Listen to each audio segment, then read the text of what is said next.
GM fam, what's up? Welcome back to another episode of Metaverse Spotlight. I'm your host Crafter, and today we got Pickaxe Master in the house, Ice Age, Bruno. What's up, dude? Always excited to have you on and chat. It's been awesome watching Thank and you. participating. Likewise. And thank you so much for having me again. It feels like home right now, I have to say. And hey, feeling good, feeling excited. It's a little bit late, but always excited to be here with you on the Metaverse Spotlight. So, hell yeah. Thank you for having me. Heck yeah. I know it is a little late for you, but I appreciate you always being flexible and coming on. I I could probably adjust my schedule sometimes for you, but you always just willingly just sign up for it. So I love it. I appreciate it. But maybe in the future we'll do one at a better time for everybody. I feel like there's a sweet spot. I don't know where that sweet spot is, but where most of the world can tune in. I know The it's not. Metaverse is pretty wide, and I guess we have to adapt a little bit to enable to, for example, right now I would not get my regular folks, the community that usually gets me. And hey, I get to be also to talk with a different side of the world. Yeah, that is true. Maybe it is good that it's like that, and then you get more people seeing you, and then like always, at least with all of the stuff I do, you will be able to watch replays of all of this eventually, whenever I get it edited up and put out there. But if you're catching it live, it's a treat. If you're catching the replay, awesome. Let us know in the comments that you're tuning in, saying what up. And if you're tuning in live, you can let us know if you have any questions about the Pickaxe Master and what they got going on, and just say what up in the chat. And yeah, so let's start off. I like to always start this off just because I want these, especially the Metaverse spotlights, to be geared towards not. I mean, obviously, the people that are following you and know what you're doing want to hear from you and continue to see stuff that you're talking about. But also, I want it to be catered towards people that are new to finding you, to get that kind of high level overview, and then focus on like what's going on right now, and then maybe a little bit of what's into the future. It's kind of the format of what I like to follow. So to start off, let's have intro of yourself and the Pickaxe Master, and then we'll go from there. All right, thank you. So my name is Bruno. I'm the founder of the Pickaxe Master. This journey started back in 2020 with a board game. So I actually come from board game design. And then 2021, there was COVID, lockdowns, all that stuff. And I discovered about NFTs. I heard about NFTs towards art, but then I had discovered NFTs towards gaming. And that's when it really drew my attention. So coming from as a game dev perspective on board games, traditional gaming, I felt like, and I discovered that when I was searching for projects, there were not that many back then. And when I saw the sandbox, it was create your own games without having to know to program or how to code.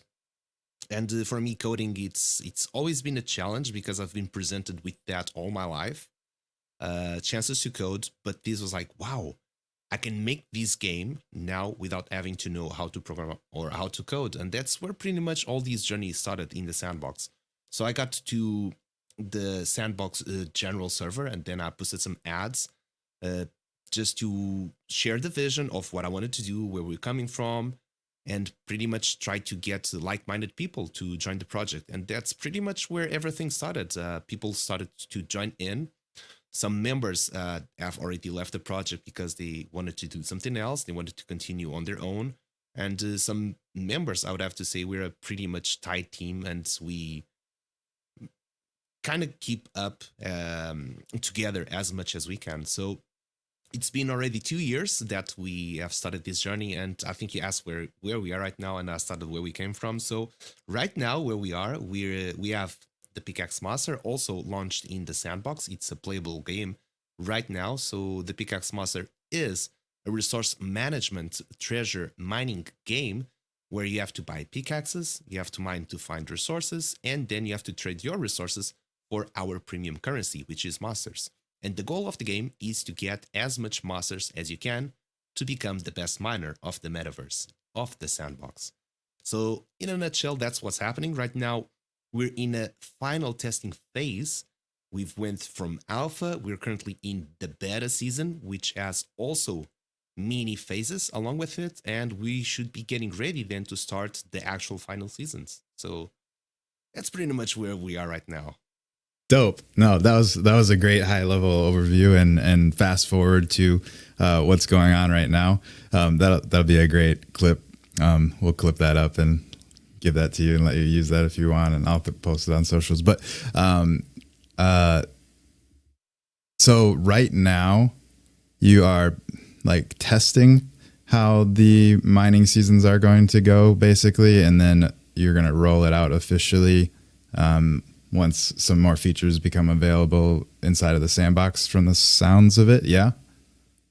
Yeah, we also, being the sandbox in the alpha stage and being continuously developing, they kind of throw us new features, new mechanics, new stuff that we can work on as Game Maker advances. And basically, I would say from our initial version that we could pretty much heavily test how the RNG would work, then okay, we got that covered. And then fast forward, we would be able to now have a much more simpler way to do it, which is within the game rules. And since we've tested before the RNG numbers, it was a very easy migration for us. Like, okay, we don't have to test this. We already know that this works. Now here, it allowed us to do more stuff. For example, acquire roles, crafting, which is another layer of depth into the game, into bringing more complexity, more strategy, and more mechanics to the game. And what we decided to do now is to stress test also those mechanics to make sure they're not game breaking. They're not breaking the economy of the game. And as the sandbox keeps launching more features, and it allows us creators to develop even further and further the games that we're doing, we'll be putting out more and more features to make the game more rich, to make the game more fun. And of course, during those times where we have new mechanics coming in, we'll have to make small adjustments to make sure the mechanics are balanced, and that's very important. And it's a good sign that we do these tests with the community to make sure everything is balanced. Then we go to the next step, and okay, Right. we reach the plateau, let's say, and rinse and repeat. Yeah, no, and that, hearing you talk about that gets me so excited, because that's what's been so fun about being involved in all the stuff that's going on inside of the sandbox, is that you've been able to, everyone, whoever's been here and doing this, we've been able to experience these games from like basically like conception. Like a lot of times it's people have watched it go from thoughts to, oh, this could be a game, to this is what the game is, and then evolve from there and add on and tweak and change and pivot, and until it is this game that people are starting to really fall in love with. And then eventually as more things get introduced, then you can add on and then expand on what you're doing in the game, or have other like side games that are also associated with the game ecosystem, the game IP. So like it's super fun to just like be along for the ride and experience that. And your project is one of those that I feel like I've just like been watching it go from it's gone from a Twitter profile that I saw randomly. I honestly, like, I know that I'm almost 100% certain that's how I found you in the Pickaxe Master, was on Twitter. I don't know how it came across my radar. That's Twitter gods, but saw that and then realized you were like, I don't even know if you had the game at this point, or were just like thinking about sandbox game development, or I don't know where exactly on the stage of that, but early on, either way. And then like to see it to go through all of the iterations, and it's hard for me to keep up with everything that's going on in the space, but every time I circle back, I just find out something new that I had no idea about, or I get excited about what's coming up next if I do know about it. And it's been so fun to experience. So For those of you that don't know, to put a bow tie on that rant, I've had the Pickaxe Master on multitudes of different episodes and shows, and I've gone through iterations of what my shows are. So like Behind the Avatar, I know you've been on a couple of times. I think we've probably done a Metaverse spotlight in some sort before, so. But there's if if you just go scroll back through all of my videos, you'll be able to see a lot of Pickaxe Masters stuff on there, and you could go back and watch through the progression and the evolution to where you are now. And that is actually a long rant. I think I can add something to there. So I think that when you messaged me back then, so we were building the game since January 2022. So the first 2 months was like pretty much building the team. And then on January, we were actually starting to develop the game on the Game Maker. And then we opened our profiles to public on March. And you messaged me like on April. So we were like 100 followers on Twitter. We were like pretty much under the radar. Like I remember back then there was a lot of really huge studios that were making a lot of noise in the sandbox, and we were just like really fresh, new. And actually after we did I think it was the Metaverse spotlight we did with, no, it was Behind the Avatar that we did with you. Our profile within that month just kind of grew up like 400 followers within the same month. And that's when we kind of, personally, I feel like that's when we got introduced to the community, to the Sand Fam.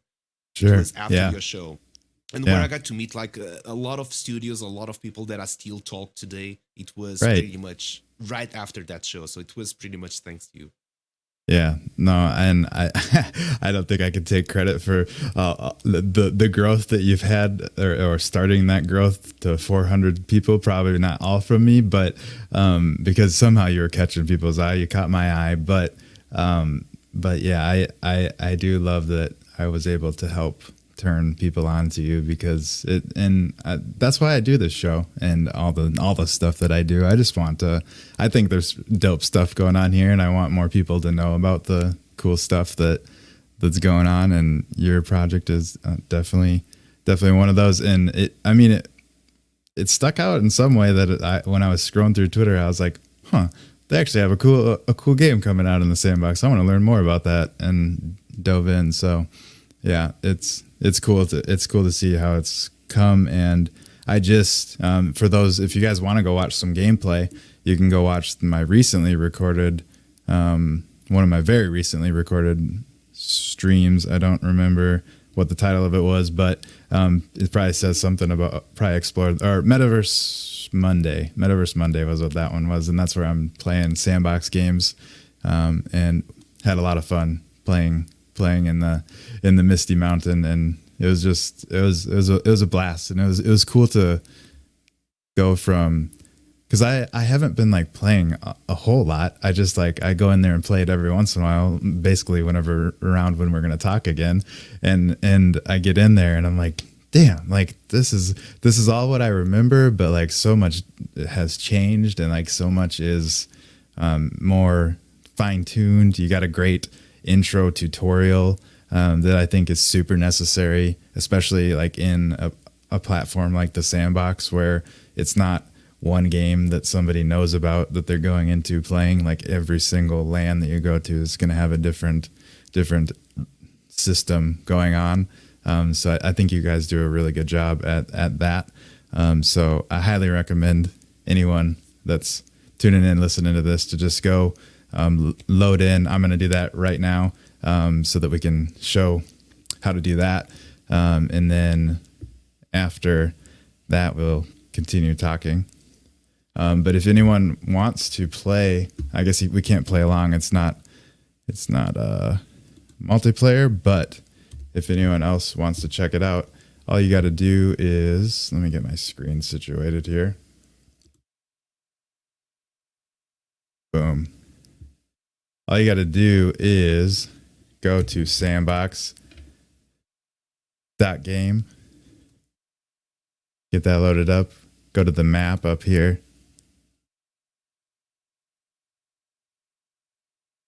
and then go ahead and just search Misty Mountain. I think works just fine. Boom. Or Pickaxe Master would work as well. And click on it. then go ahead and click play, and it should ask me to. I'm already in. I just loaded up the client, but yep, it'll ask me to travel.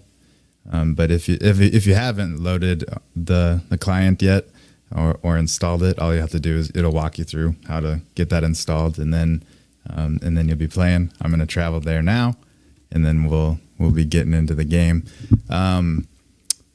But I want to throw it back at you. So what have you been testing right now? In this most recent, what are you calling it, like alpha mining season or whatever term you've given to it? What have you been testing, and how has that been going? So right now it's the beta. We had the alpha, which is pretty much just to understand if the game would be playable, if people would enjoy it, and kind of get some first impression feedback. We did get that, and on the beta it was more towards the new mechanics to see if all was in place. If we were not breaking the game economy, if it was actually adding more elements to it.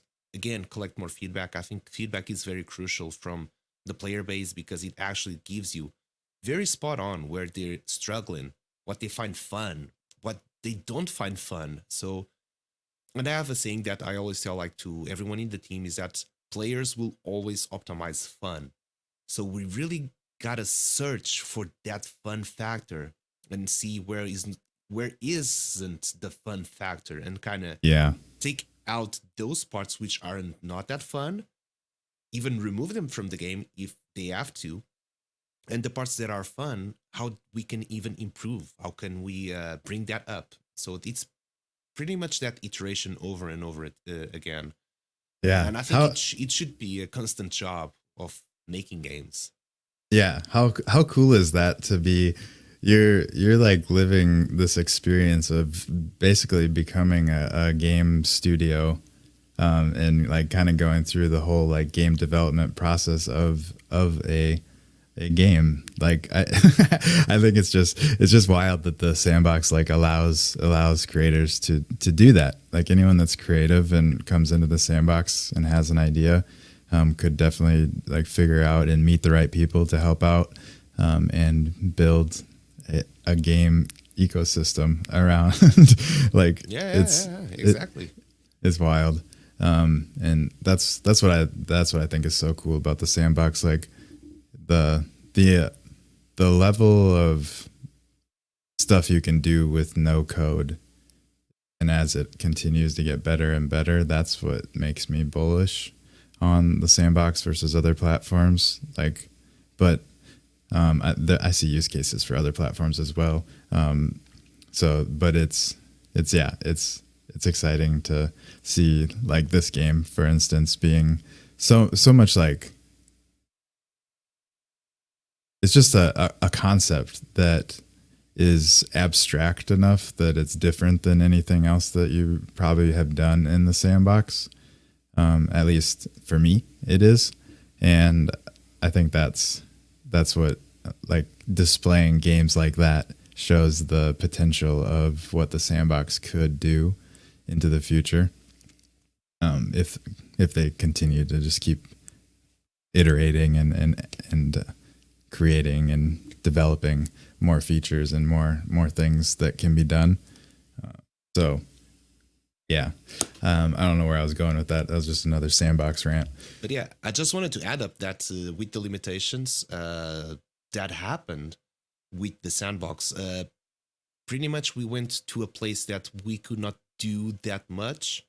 And kind of, so the first thing we were able to do was just mine. And that was pretty much all we could do, was just mine. There was no potential leaderboards, there was no potential anything. So we really had to focus on what it was possible back then. So this is the only mechanic that's working, so let's try to fine tune that and see if we can get it as best as it can. So let's try to bring the fun factor up. And now we've got all of these new mechanics. Game Maker evolved, and now we've got a lot of more possibilities. And again, it was the same. Now that we've got these possibilities, let's try to bring them or see where the fun factor is. It's sort of like a scout, like a search for where's the fun? And you try to search for Hmm. it, and they're like, oh, here it is. And okay, now we found it. How can we make it better? How can we improve it? So yeah, Yeah, it's pretty much that I'm iteration. glad you brought that up, like searching for the fun. You brought that up again, and that caught my attention the first time you brought it up. I like how you say that, and that is like what developing like a fun game takes, right? Like you have to get user feedback, figure out what they enjoy and what they don't care about, and move forward with the things that they enjoy and things that they don't care about. If maybe you can tweak them, so they do start caring about them, or maybe they just are irrelevant and no one is going to care about them, and you can just kind of ditch them. Like, so it's cool to kind of see you guys going through that process, and I think it's super beneficial. And I don't know how I there's not a ton of games that build as much in the public as you do, and so I feel like that is definitely beneficial, right? Like, Yeah, it does give you some instant feedback as well. I think it has its pros and cons. One of the pros I would say is that you get closer to your community because you have to be transparent. You have to be vulnerable towards your community because if you're building in the open, people will notice what's going on, right or wrong. They'll notice the pace of it. So it brings that added responsibility to it. So it's a double-edged sword, which is building in the open. And for example, you cannot go like building in the background and then you just go like a big announcement and okay, I'll fix this very fast. Okay, so you cannot make like these big announcements like, hey, we've got this ready, and everyone just see it like it's a big release and all of that. So the announcements kind of feel a little bit faded because you're not able to throw that announcement just right off the bat. Your people kind of already know what's coming because you're always sharing what's happening. So that's the other thing. Like whenever we threw a big announcement, people will be like, "Yeah, we've been teasing us like for a long time that was about to happen. Like, there's no big news about it. We yeah, already knew, but we have to do that announcement for everyone else that's not following that closely. Like, I would separate the community into sort of tiers. Like the ones that follow like every post or they check on the Discord very regularly, that they come to the streams and they pretty much know everything. So every time they would see an announcement, it would be like, yeah, I kind of already knew this. So, and then would be the ones that they see the announcements, they would see the posts now and then. And then there's those people that they only be like, oh, I received a newsletter. Or there was like everyone's sharing crazy these one particular post, which is a very big announcement. And they so there's these different level of engagements, and that's one of the things of opening into the public. But again, one of the perks is getting instant feedback or more feedback, I would say.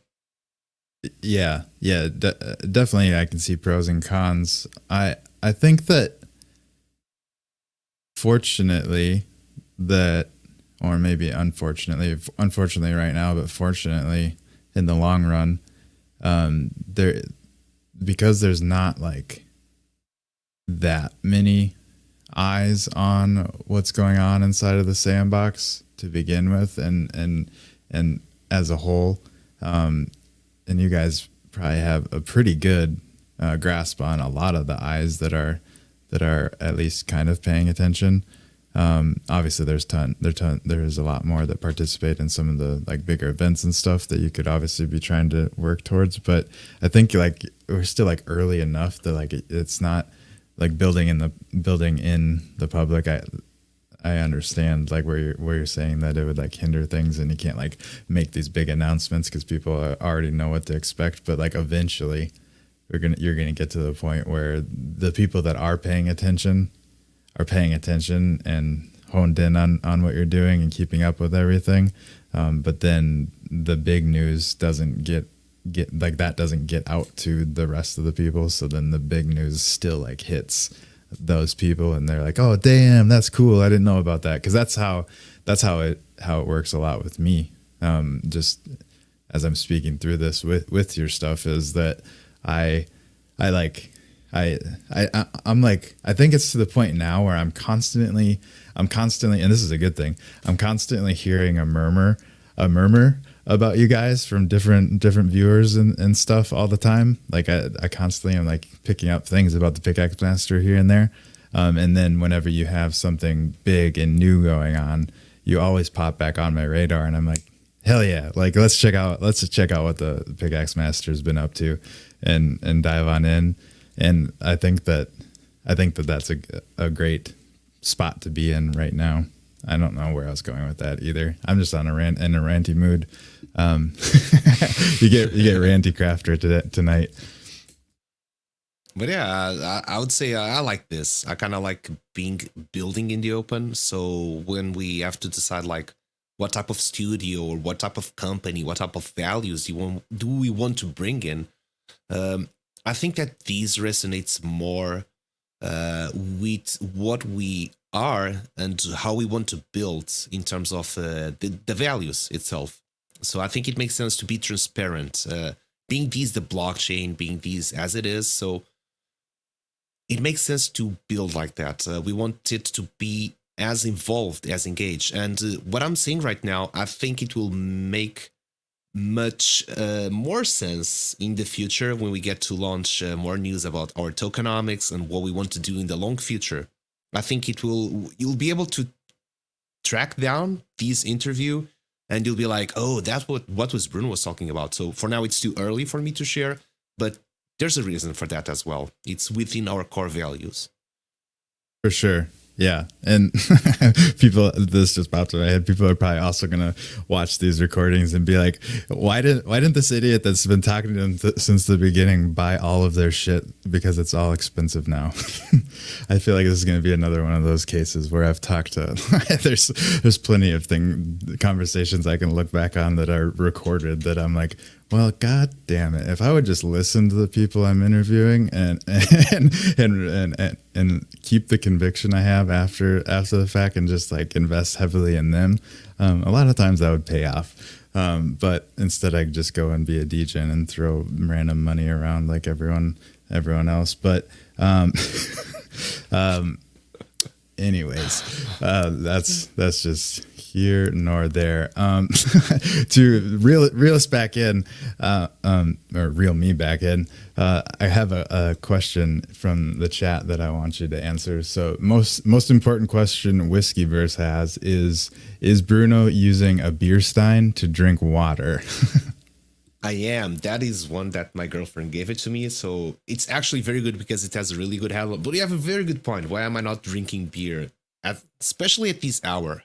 Definitely, I could use a beer, but hey, when it comes to being present online, drinking beers, I think that I would might say stuff that I would not probably want or something like that. So I'll be like, I might be spilling beans that I should not. So I better keep my water near. I drink myself. Maybe we have to have more episodes that are require some sort of intoxication to loosen the guests up, the loosey goosey version. Maybe probably in a different setup. But that's a good point. That's a good point, Whiskeyverse. Well noticed. Yeah. Cheers. That is funny. So, dude, I'm inside of, and I've been hanging out inside of. If you guys were watching, I'll show it again. There's a tutorial QR code on the screen that you can scan to check out a really great tutorial on everything that's going down inside of the Misty Mountain right now. So go watch that. But there's already a video of me going through the tutorial. So I'm going to skip that for now. If you start playing, you're going to have to go through the tutorial anyways, which I think is great because it really does walk you through exactly what you need to know. But this map, for one, is just gorgeous.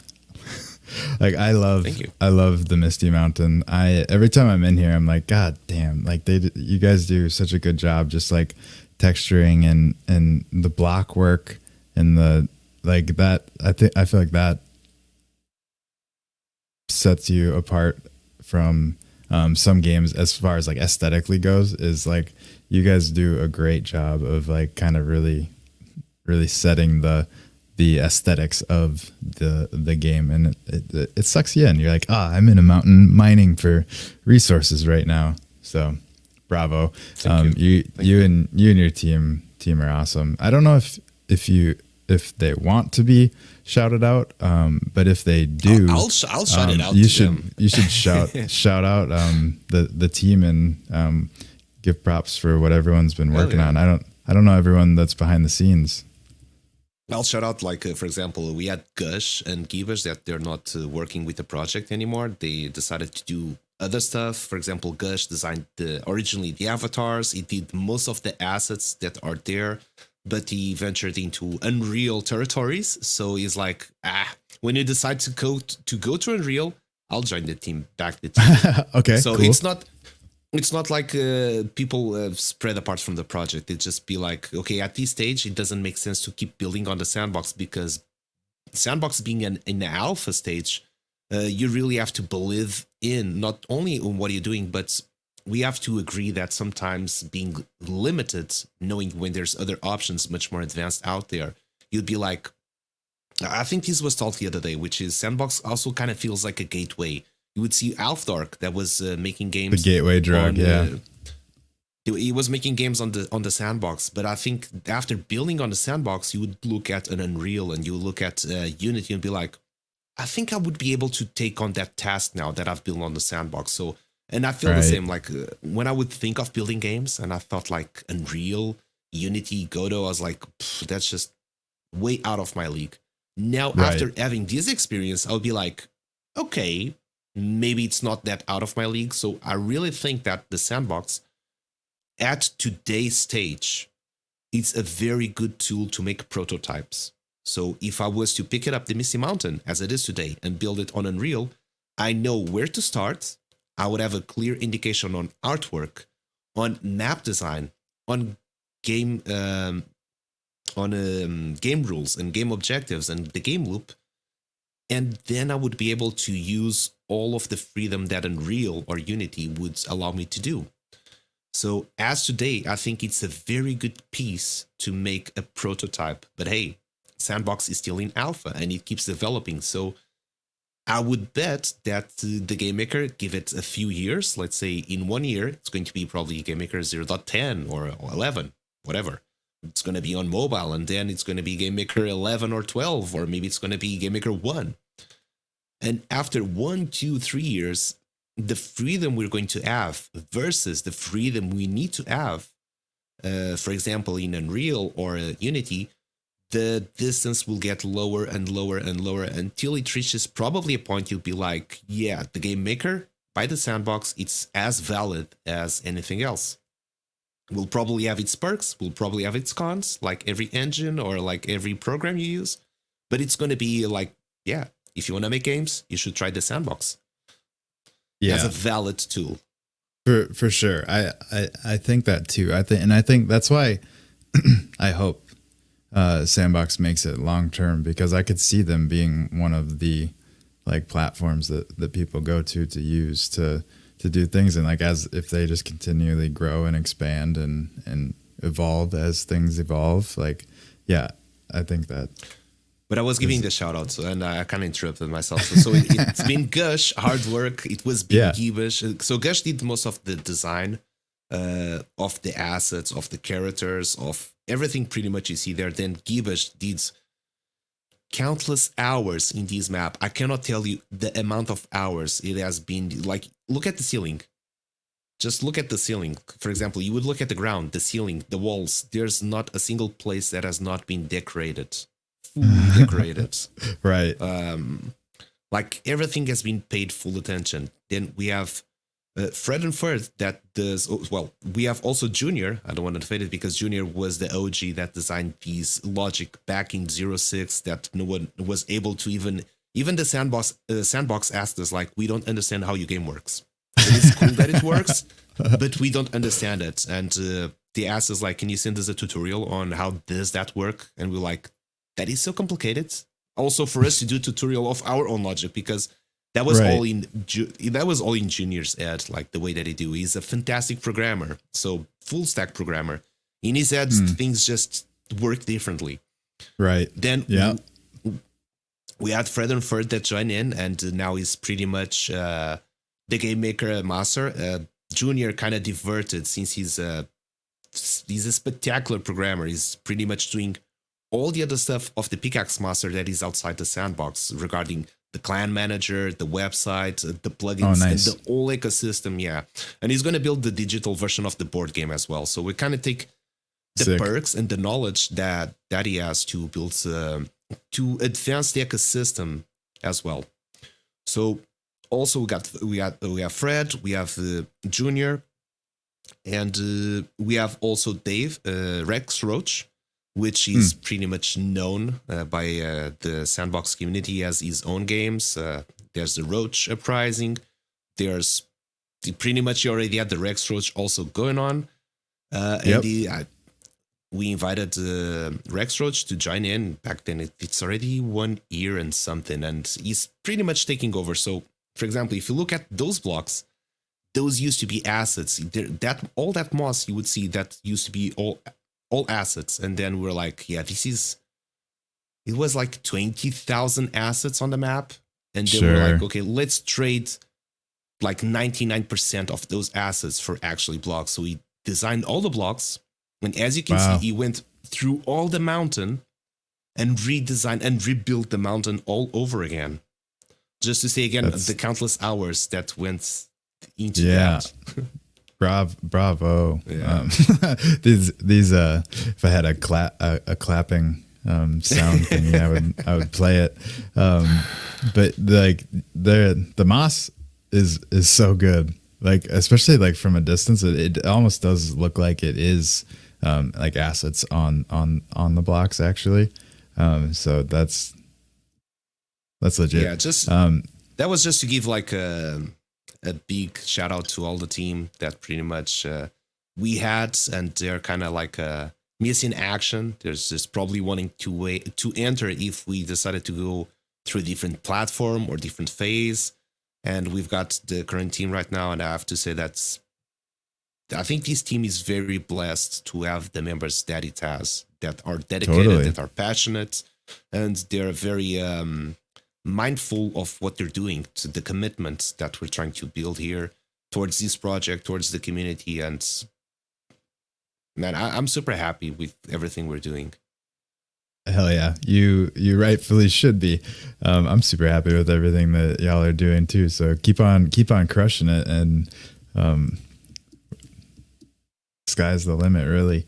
But that's also really dope that you like have not only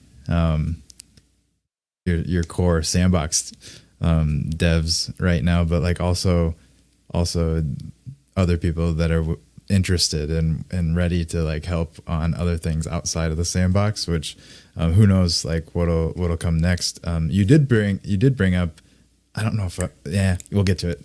Let's talk about it right now. You did bring up the board game. Any updates on that? We've talked about it in the past. I don't remember how far along it was. I know you've been like playtesting it at least with your family, right?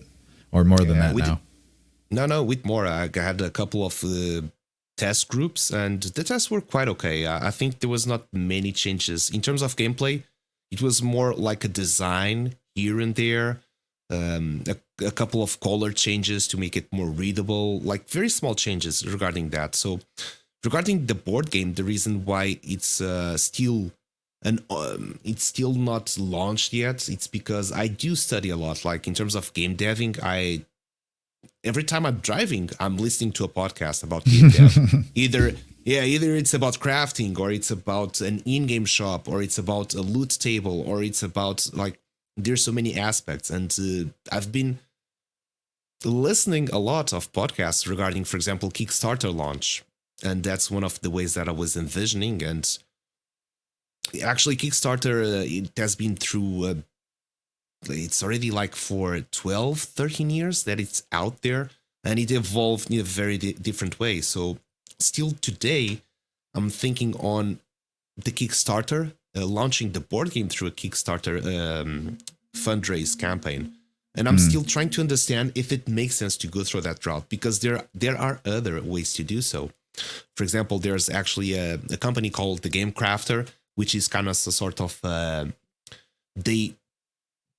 they print on demand, so we don't need to have a successful campaign, because doing a Kickstarter campaign is so much work. So people are complaining right now with the low players that you have on the sandbox, and the sandbox is kind of been teasing like you have to do marketing. Like if you plan to do a Kickstarter campaign, that is insane, the amount of work you have to do to actually get people to back you to buy your board game and to play your game. So it's not the amount of work, it's just the amount is about spreading ourselves too thin, because we're very invested already in what we're doing here. And we want the board game to also be successful. And we've been thinking like, what's the best approach for it? And okay, Kickstarter is probably going to be a good way, because I know that there's a lot of members within our community that would love to support the project, back the campaign in day one. That will eventually help us to get through the metrics on Kickstarter, and then drive attention also for other people that are just interested in board gaming. And it will be a very cool mashup, then having board gamers and then be like, oh, there's the sandbox, and they can come here, and the other way around. But the thing is that the reality, to get that successfully funded through, you have to go also into the bulletin boards of board gaming, and you have to be active there. You have to talk with the other board game devs. And again, it's about the amount of hours that exist and spreading ourselves too thin to actually make a successful campaign there. It requires a lot of marketing. It requires a lot of everything. And we're already doing a lot of everything in here. So I'd rather keep doing a very good job here, and maybe more so with the board game than doing like a bad job at both. And I think it's about choices. So I'm still studying from everything that I'm realizing about Kickstarter, about, for example, some companies that also help with the launch of that. What would be the costs for everything? It's a lot. I still have to understand a lot about the market before making a final decision on how to launch it. But Game Crafter, print on demand, would be a very fine solution, which does require little investment on our side. It will get the price per unit a little bit higher, which is not optimal for the players, for the community. But in terms of the risk and the growth, it can be a steady place to start. So I would say that regarding the board game. Yeah, no, I think that's a good update on the board game. And I feel like on-demand printing of board games is a cool idea, and maybe does make sense as somewhere to start anyways. But and then once you have more energy and more bandwidth, maybe tackle a Kickstarter, or I don't know.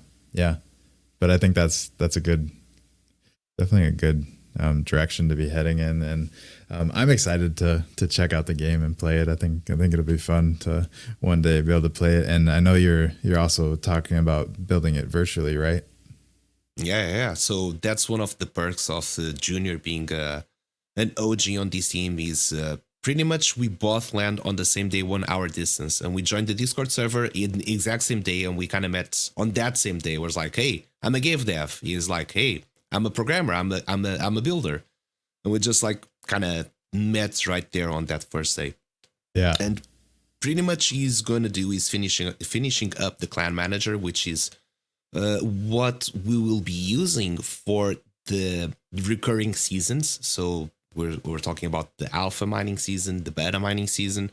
Then we're actually going to start with season 1, season 2, 3, and 4. And to make these scalable, so let's say Sandbox tomorrow has 100,000 players. Do we have a scalable way to embrace all of these players so that a Pickaxe Master can actually provide a fun environment and a fun competition to everyone? No. So we have to build those tools to make that happen. And pretty much that's where Junior is all dedicated right now. All his focus is to finish that, so we can just pretty much have this system where season 1 goes, season 2 goes, and once all that's wrapped up, it kind of goes like in cruise mode on the Sandbox in terms of the mining seasons. Right. Then we're going to focus on build digitally the board game. And from what I understand, it's complex, but it's not difficult. What we lack is actually more manpower to do the coding itself than actually lacking the knowledge on how to do. That's dope to hear. I think that you guys are, I mean, you're just doing it. You're doing it right. You're getting everything done in the order that that makes sense to me. And it seems like you're doing what you can with what you have, and growth is inevitable if you just keep putting in the work. So exciting to see where you guys are at already. Do you want to talk about a little bit about the, like, what's going on like currently inside of the mine? Like, is there a mining season going on right now? And also then I guess kind of segue into what they can expect once it actually is at the point where it's an official season of mining. Of course. So right now we are doing a phase 1. We were expecting to have in-game leaderboards, and that's the whole reason why we cannot have these season 1, season 2, season 3, is because we need an automatic way to do making leaderboards manually. It's a lot of work. It's feasible, but it's not scalable. So we kind of have to, okay, let's work with what we have. We launched the mini competition, which was revolving getting roles and crafting gear inside our experience, and it was a way to stress test those mechanics. We've had that for 2 weeks, and it's going to make 3 weeks in Sunday, and we're going to end that phase 1. So we're going to have 1,250 sand to be distributed. They're still up to Sunday that you can submit your screenshots, and the entry bar is still very feasible. I'll not say it's easy, pretty easy. You play one time and like you're there, no. But it's still very feasible to get there. There's still a lot of sand prizes, and we'll start something that we'll call phase 1.5. It's not the main stage yet, but let's move on. So we're going to do from Monday at 00 a.m. UTC. We're going to launch these new season, which will be based on masters. So pretty much all you got to do is play the game, try to get as many masters as you can. So roles and crafting will no longer getting credited for, or will no longer give you points. And by the end, you get your most masters. Just take a screenshot, post it on Twitter, fill it up a forum where you submit your Twitter link to that screenshots, and just submit like what's your wallet address in case you get into the winning spots, and how much masters did you got into that mining session.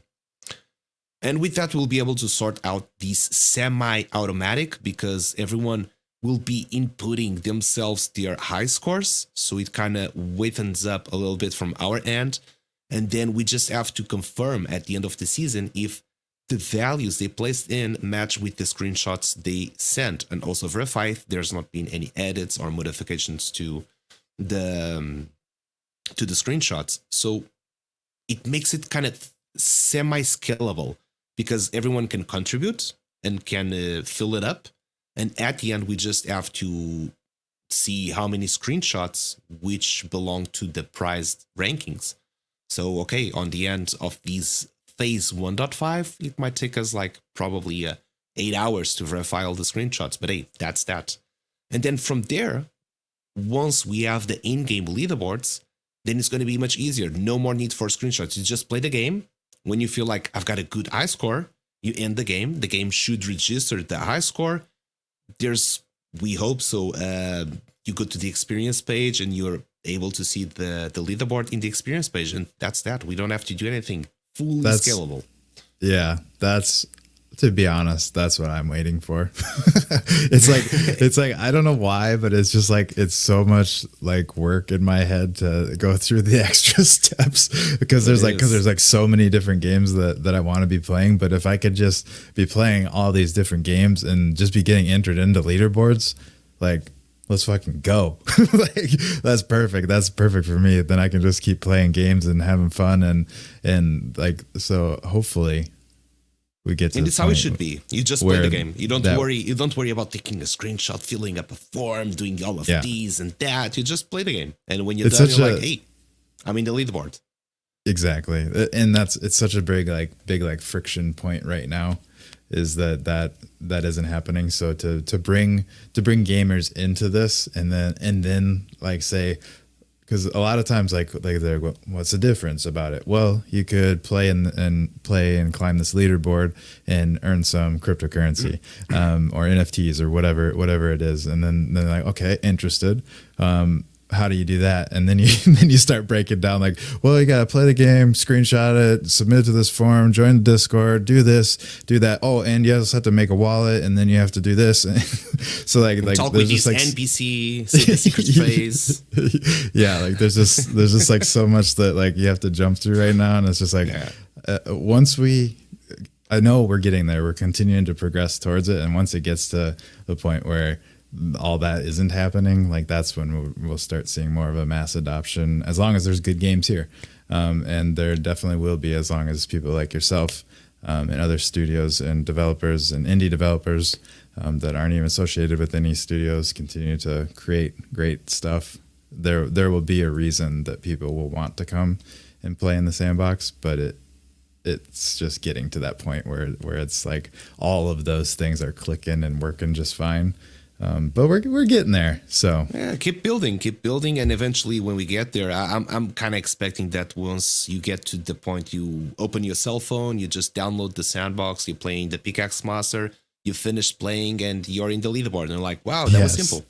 Yes, It I was want to that play. simple. I want to mine the Misty Mountain on my phone while I'm sitting In the bathroom, yeah. I would wherever. love that. Yeah, whatever. I would play in the bathroom for sure. I definitely would play in the bathroom, but yes. Quick mining session. Let me see if I can get that red diamond with the. Dude, if I was on a plane ride, I would pay for Wi-Fi just so that I could be mining the whole time. You never know what you're gonna mine.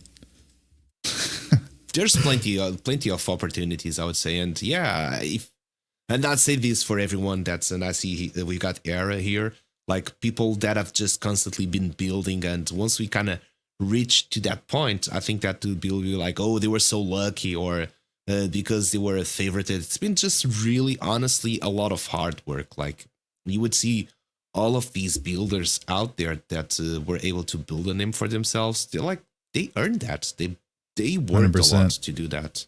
Like you've just seen Tampa Studios, for example, getting that palm tree over Nifty Island. That was well deserved. They worked hard for that to happen. Like all the other experiences they've done also in the sandbox. Definitely. Yeah. You put in the effort, and it can pay off eventually. Crafter, you're gonna be like you're already the OG host, and people will be like, oh, I wish I could go to the Crafter show, man. It's just like he knows everyone in the sandbox. He's been interviewing everyone since like everyone was little babies, and people will be like and you'll be like, yeah, you should come to my shows when I had like one person or two person watching.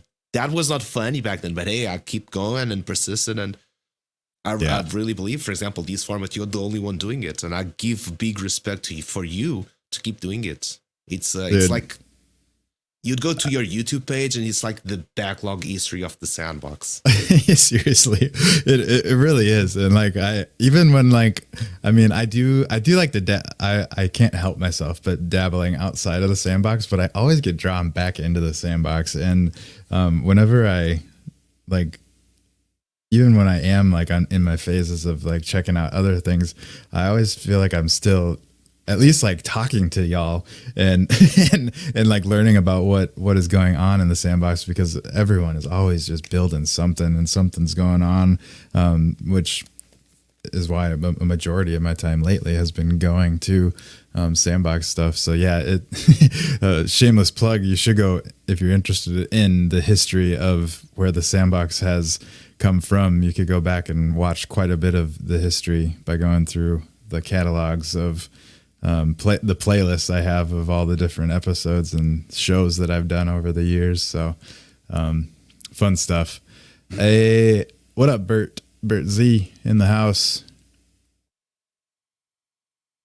Missing an hour. Hey, Bert. Good morning. Well, you got the tail. This is when I always start. a.m., 7 p.m., 1 a.m. UTC. I guess I was starting at 8 p.m. UTC a while ago with the sandbox, but now I bumped everything ahead. So seven's kind of the money time for me. 1 a.m. UTC.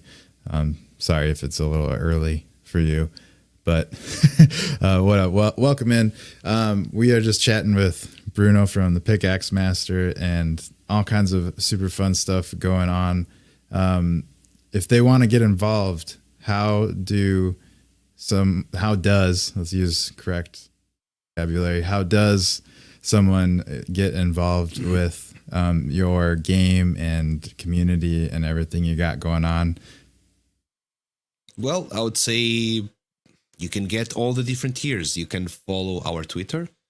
Let me try to get that link for you, which you pretty much can get all the news we post every day. We try to be as consistent as at least posting one time per day.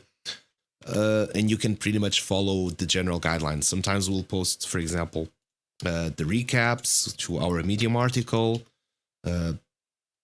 And if you follow the Twitter account, you can get like a daily, like follow up. If you want to get a little bit more of knowledge and chat a bit with the team as well, you can join our Discord server, which you can send a kudos to the team. You can just ask questions. All of them will be answered. And you can pretty much also know all the community that revolves around the sandbox. And then also you can get your email address into the newsletter to make sure you don't fade those big news. And additionally, you can also join on our streams where you can pretty much put all the questions live. You can watch usually on streams we do on Wednesdays, which is also today, a little bit earlier than this usual time. But we try to bundle up all the news to bring you for Wednesday. So all updates, all news, and all the things usually goes on Wednesday.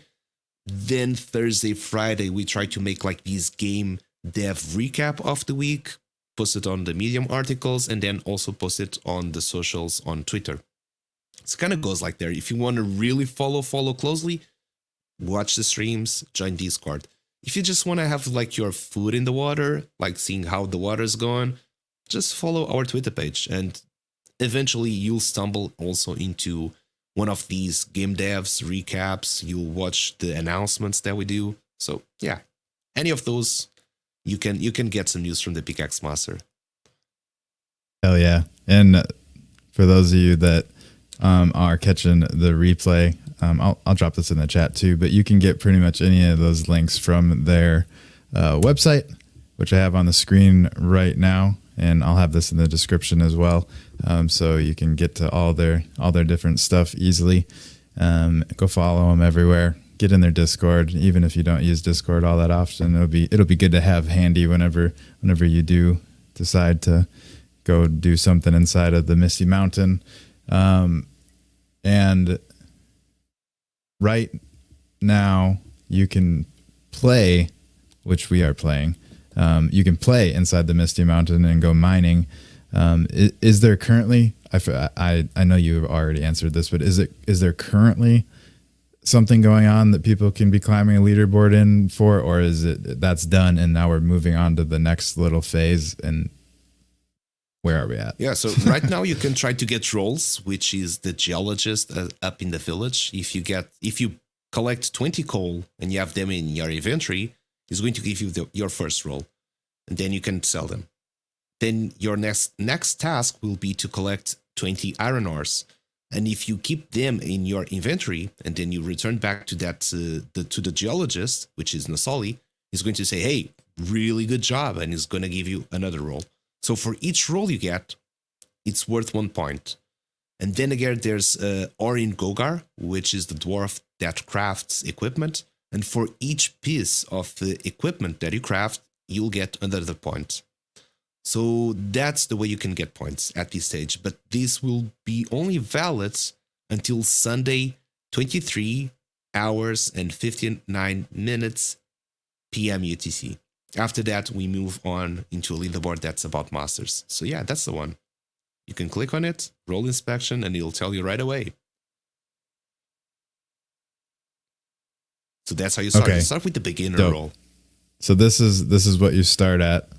And as you gain rolls, then what's happening?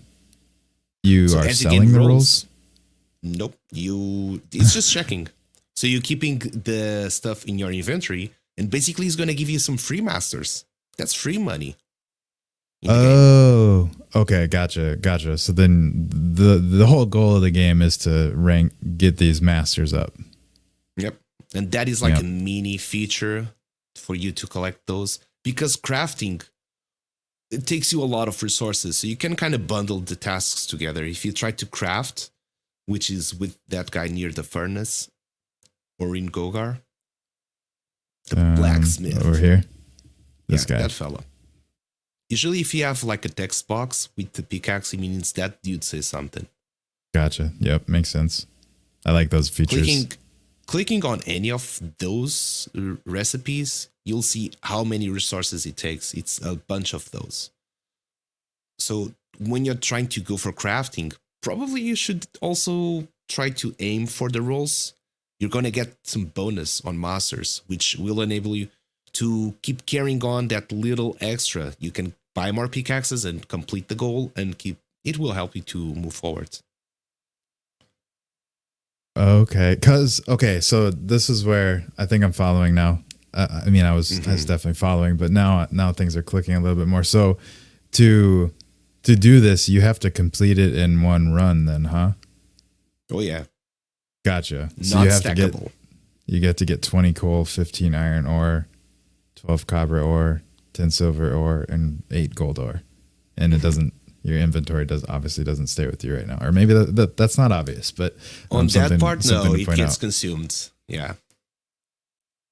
Gotcha. And how do you? Because you have to keep buying pickaxe health, correct? Correct. Now that's the tough decision. And that's the challenge, the strategy of the game. Is it worth it? Because one, it will give you bonuses every time you're trading masters. And it starts with 20%. And if you craft all 4 gears, it goes up as to 80%. That's like every resource you trade almost gives you double. It's a really big bonus, but you're going to spend a lot of resources to do so. And the other one, it reduces the amount of pickaxe health every time you mine a block. So it's like you're getting a discount, and it gives 10%. So it goes up to 40% if you craft all the 4 pieces. So as a long-term mining, it gets cheaper and cheaper for you to do so. So it's also quite effective. Now, what's the best strategy? What's the most effective? I don't know. I don't know. I love it. I think it's cool to see, like, you really have thought through, and I know you're addicted to those game theory and game development podcasts, and I've listened to a few. I'm glad you turned me on to. I forget what the name of the show is, but it was good. Oh, that was a great one. Yeah, I know what you're talking about. I forget what it was, but yeah, I just got a blank. But yeah, it's cool. It's cool to like kind of see that start to like shine through in what you're developing, and it's awesome. And I guess lastly, before we wrap everything up, we should real quick highlight that there are these avatars that have been minted. And I don't know. I haven't been keeping close tabs. I don't know if there are any monarchs available still. But if There's we can. Still 24 last time I checked. So we're slowly, like the game progress. We're not in a rush, but eventually they'll get minted out. But there's still 24 available. Hell yeah! And I saw that Birdsea did mint another one. So hey, hell yeah. GG. And I saw that he has a question. I'm not sure if this doesn't get answered, I'll get you on Discord. Oh, what was the question? Oh, here we go. So yeah, on the loan contracts. Yeah. So what I can say about that is that the priority right now is to get the clan manager with all the features and the season manager, because that's really what's going to take us for the scalability. Now, for the loan, it's going to be right after that. So we really have to prioritize what's going to be the most impactful feature in the long term And then right after, we can focus on the loan contracts, which is very, very important. But we do have to make a roadmap and prioritize what should be coming next. And without the clan manager and the season manager, there's no need for a loan manager. So it makes sense we put those first, because when those two are set up in place, it's going to drive a lot of demand for the loan avatars, and it will make sense to put then the priority there. So that's the only reason for that. Well, that's good to know. I forget.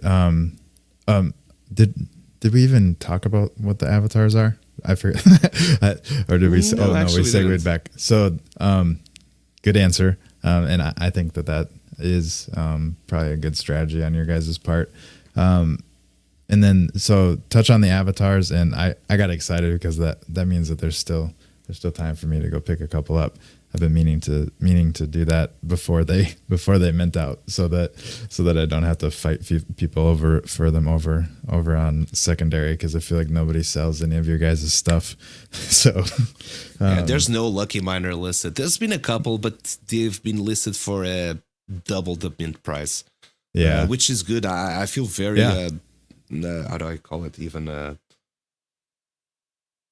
doesn't mean the word I'm looking for. So we were talking about when we're transparent as how our progress is going. So soon there's going to be those announcements that we hope that get also shared. Is that we had a problem with our avatars. We designed them as a giant avatar template to realize that it was not possible to have giant avatars playable in the sandbox. So we had to redesign everything into the medium-large avatar, which kind of delayed everything into a 1 month. But I have to say, it's going to be finished next week. So the bridging date announcement will again be very, very close. And hopefully with that, we'll get some extra sales as well and get us close to eventually get these second tribe sold out, and we can move forward, work on the third one, because we have 10 tribes to launch, and at this rate it's going to take 1, 2, 3 years to launch them all. But again, we're not in a rush. We've been doing this for 2 years, and we'll just keep launching as it makes sense to keep launching them, as the ecosystem also grows and the demand also grows for them. We'll just I think that's a great idea until it's minted out, the 10 tribes. And you asked me what were like the features, the perks of the avatars. Yeah, I think we could highlight that. Okay. So first of all, they give you gated access to leaderboards. One, there's individual. There's a guaranteed every season, which will be a 10% out of what is. So in our game economy, 55% gets to the community, while only 45% gets to the team. Out of those 55%, 10% is dedicated solely for avatar owners, meaning that what we're going to do within the main phase, when we can track masters, that all you got to do is get a minimum of 5,000 masters, and there's a 1,000 sand that gets distributed among, like you see Sandbox doing among avatar collections, right? Like a shared pool. So on this one, since it's 10,000 for the beta mining season, 10% will be 1,000. There's that. Then there's going to be another competition, which is only for avatar owners, in terms as a singular competition, like a ranking on how much masters did you get. For the beta mining season, it's going to be 1,000 sand as well. And then you can access also the clans. For clans, what it means that you can build your own clan, you can be a clan leader and invite the other members, or you can also be part of a clan. Of course, being a clan leader takes more of your time, organization, strategy. So there's a whole structure on how then the rewards get paid throughout the clan ecosystem. That's why we're doing the clan manager, to make it simple for clan leaders to manage.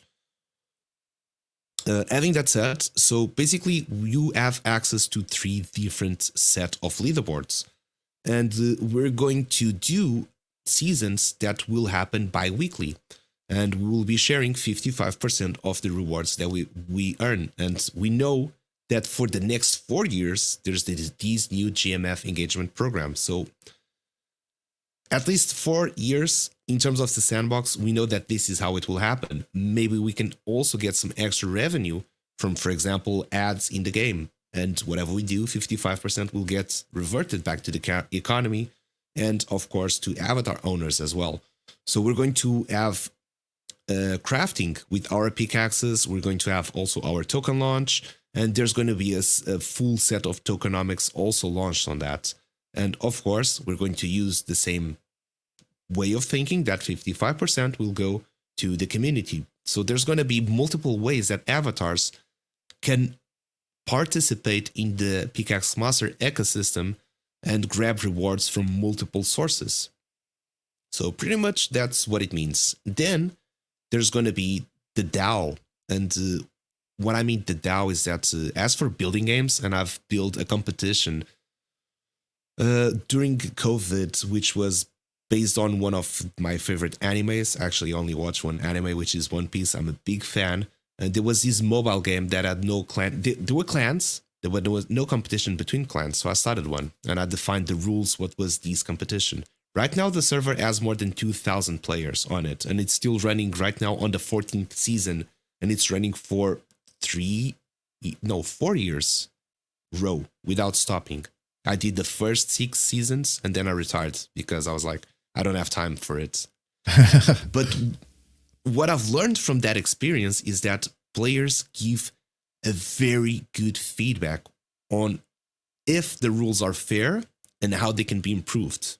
And I took that to my heart. I was like, players are so much needed for feedback. And if there's a DAO system that could reflect that on players can vote how the rules are more fair to everyone. So that's where also the avatars will be placing in. That's they're also going to have a role and a play within the DAO system. Then there's much more into the future is going to be family systems. I don't want to go dive into that because that's it feels like it's going to take a little bit of time until we can actually reach there. But you can see Sure. we want to put as much stuff into them. I love all the stuff that is tied with them, which is why I don't know why I haven't picked one up yet. I'm definitely gonna go do that after we get off of this, and I need to go get my wallet. But I'm definitely picking one up before you have the bridge announcement, because I feel like they'll sell out for sure whenever the bridge announcement comes along. I'm working on trying to get this goddamn giveaway to work. Stream Elements has been giving me a lot of issues lately. But how much there's my question that I thought of. How much is a Mineral Monarch right now in sand? So the Mineral Monarch was put for sale at the price of 3 grams of gold. And there's a reason why we put prices on gold, because our tokenomics will be related with gold and we have Pax's gold. So at the time it was 380 cents. 380. So yes, they're a little bit expensive, I know. But they come with a lot of perks, as you can see. No, I mean, you just explained a lot of reasons why they're that price. 380 cent. So at that time it was 380. So that's what the price is in sand. It doesn't fluctuate with gold still, or does it? No, we're not. No, we're not able to Okay. do a smart contract that would do these micro adaptations because it would have been too much costs to actually pull that out. So we waited like day before, or actually it was the exact day of mint. It was like, okay, this is the rate to gold and let's push it forward. And hey, it's been more expensive. It's been way cheaper and it fluctuates. Right now, I think it's pretty much the same price as it was. So I think it's very, very close to the price of 3 grams of gold. Sure. Yeah. So 380 is what you said is the price in sand. Yes, 380 cents. And they can get it on your website, correct? Oh, yeah. All you got to do, you can see on the top right corner, you can connect your wallet. Second, you can approve the sand. And third, you can mint in that order. I'm not locked in. But yeah, so connect your wallet, approve sand. You'll have to confirm in your wallet. Yeah. Run that transaction and then click mint avatar and then run that one. Can you mint more than one at a time, or is it one at a time? No, you can only mint one per wallet. Oh, one per wallet. All right. Well, so if you want to mint another one, you would have to use you'd have to use another wallet. All right. We're trying to do that to have a better distribution. But now I'm feeling like we're just creating constraints where they should not be. Yeah. Maybe who knows? Maybe these make sense. I think if I were to be in your shoes, I would now be wishing that I would have somehow set it up so that it was one per wallet for a certain time frame, and then it unlocks to like 10 or something. Just so that like if there are people that like after everyone has had their chance, you don't really have to like wait in line and like just be ready right there, or it's gonna sell out. But like once you've had your chance, then if there's anyone that's a firm believer in what you guys are doing and wants to swoop in and pick up 10, like that's totally fine in my eyes. So I think we'll take that for the next one. Yeah, it makes more sense to. I know. I was gonna say I know there's ways to do it. You just have to obviously write that into the contract before you deploy it. But actually, it's we can do that for the next tribe. Actually, it's not that hard. The phase that was put in, it was just like that. Yeah, and that's totally fine too. I mean, having a little bit of time, and like I said, I think the bridge announcement could give him a little bit of a pop, and who knows, maybe this episode will give it a little bit of a pop. I'll try and make a clip about those and show people all the perks that they're going to get with having these avatars. You've convinced me once again, and there's no excuses now. I have sand in my wallet, so I got to go do that. I just gotta get my wallet, so I'll pick one up. And is it instant reveal now? Like as soon as I mint it, I'll see it, or do you guys have to go do something every time something gets minted to flip it? No, we do have to do something every time it gets minted. Gotcha. Yeah, that's how my stuff is right now too. I get it. We have not reached that automation level yet. I think that it does require some tech, which we do not have budget for it. So we got to work on manual, and it's only 1,000 avatars, 100 per time. It's like, it's doable. But if you do, we're pretty much fast, I would say. For sure, within 12 hours maximum, they should be revealed. Dope. Cool. Awesome. Well, I can't get my goddamn giveaway picker to work, so I think we'll just skip over that. And we did kind of run out of time anyway, so because I gotta go like real soonish. But I appreciate you coming on, and my pleasure. We definitely obviously will continue to have you back on and talk about everything that's going on. I'm going to be playing the Misty Mountain more consistently. Bert offered to loan me a avatar, but like I just said, I am planning on picking one up, so we won't even need to make that happen.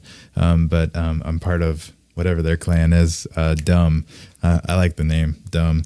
Down under miners or down under mining. Yep, down under mining. So shout out us if you want to be in a clan with me and Bert Z and a handful of others, and compete in all these mining events. Join us. I would not be surprised if these clans that are being formed in the Pickaxe Master later on they become big clans within the broader sandbox ecosystem when other games and experiences and creators also do something around for clans. We do plan to have the clan manager. We kind of see the clan manager as being like a byproduct of what we're developing, and we're seeing a tons of potential for actually releasing this feature for other creators to use it. So potentially we can see the Pickaxe Master clans being the OG clans of the sandbox and like scale from there, and maybe there's going to be a lot of clan competition. And they form there, and they're just like part of now the bigger sandbox picture, different games that can also enable clans. So yeah, I'm pretty excited about that. And I also wanted to give a shout out here for Rufu. And yeah, let's talk after the stream or tomorrow, because it's already a little bit late. So just hit me up. Hell yeah, making deals in the chat. I didn't even see what Rufu said. I didn't even know Rufu was here. I haven't been. I'm so bad at paying attention to the chat when I'm actually having a conversation and not just. Well, I'm sure some people beg to differ. It probably is the same when I'm playing video games, distracted too. But what up, Rufu? Thanks for swinging by. What did he say? Just working on next. I totally get you. What I'm presenting when I'm it's always you have so many tasks on your end. You're presenting the show. You're trying to put the links on. You're trying to do everything. It's yeah. I need a producer just running everything in the background. Just let me show up and play the games and talk. And I would love that. Maybe one day the budget will allow for that. Hell yeah. We'll see. That I'll put that on my bucket list for where you'll see me in a couple of years. But hell yeah, thank you so much for coming on. It's always a blast chatting with you and learning more about what you're doing. We should do a behind the avatar one of these days and just vibe out and talk about whatever. Obviously, we'll bring up Pickaxe Master, but talk about other stuff too at some point because you're always a good time to chat. So yeah, look forward to that someday in the future. But yeah, thank you guys so much for tuning in live. If you are catching the replay, make sure you like, subscribe, do all that fun stuff, and go follow Pickaxe Master on all the socials. You can go to thepickaxemaster.io and get all their links to their socials right up there at the top, or just search Pickaxe Master on any social platform you're on, and you should be able to find them. And pick up a Mineral Monarch if you haven't done so already, or if you have a spare wallet, and get ready to mine. Let's go. That's Hell it. Yeah. Thank you guys so much, and have a great rest of your night. I'm going to turn on the loading screen and raid you over somewhere. Let me know if anyone's raiding. Looks like Andy is. Thanks, Play Games for Fun. Thank you guys so much. You can say goodbye to Bruno, and we'll be out of here. Hell yeah. Thank you, Crafter, for having me. I hope that everyone had a great time. Subscribe to Crafter, join the sandbox, play the Pickaxe Master, and see you in the Metaverse. Hell yeah. And also, this just popped in my head. Also, make sure you subscribe and tune in to the SamFam Cafe that Bruno's got going on as well, because there's some great conversations that have already been on there and more in the future. So stay tuned there too. Just Good a thought. little extra plug. But all right. Thank you guys. Have a good night. Cheers. Bye.